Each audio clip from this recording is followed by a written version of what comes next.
পরিস্থিতি এমন একটা জায়গায় আছে না মামা, এখন না নিজেই সহ্য হয় না। আর অন্য মানুষ তো দূরের কথা।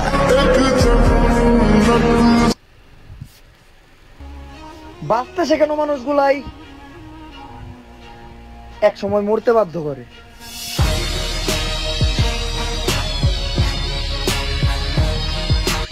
জীবনটা কঠিন না, কিন্তু আমি বানায় রাখছি। স্বপ্ন যদি ছোট থাকতো তাইলে পূরণ হয়েই যেত, কিন্তু আমার স্বপ্ন ছোট না।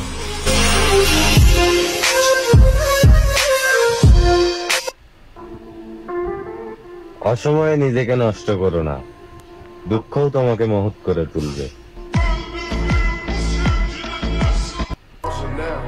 জীবনে কামব্যাকটা আমি এমন ভাবে করুম, যারা আমারে দেখতে চায় না তারাও আমার এক ঝলক দেখার জন্য ছটফট করব।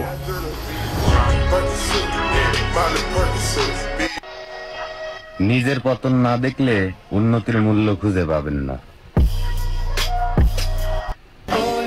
নিজেকে আর কখনো কারো কাছে প্রকাশ করব না, যার প্রয়োজন সে এমনিতেই খুঁজে নিব।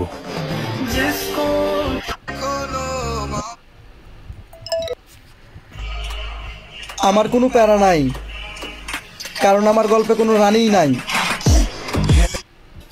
অভাবের সময় অপমান গায়ে লাগাইতে নাই, তাই চুপচাপ সহ্য করতেছি। একবার কাটতে দেও অভাব, অনেক ভয়ঙ্কর হইব এই অপমানের জবাব।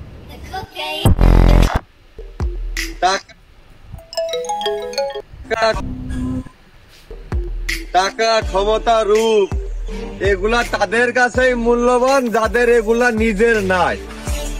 দেখেছি বহুত সুন্দরদের সুন্দরী হাট বাজারে বিক্রি হয়, তবে আমার পার্সোনালিটি কেনার ক্ষমতা রাজা বাদশা কোনো নবাবেরও নাই।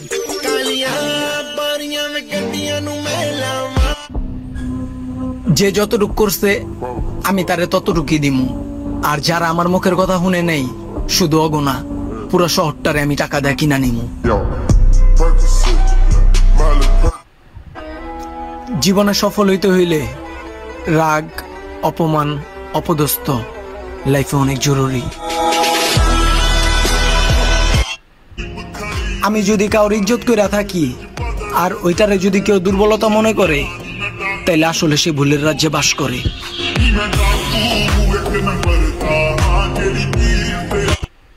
গ্যাঞ্জাম করতে পোলাবাইন লাগে কে কইছে? ময়দান কাঁপানের লাগে আমি নাতি যথেষ্ট।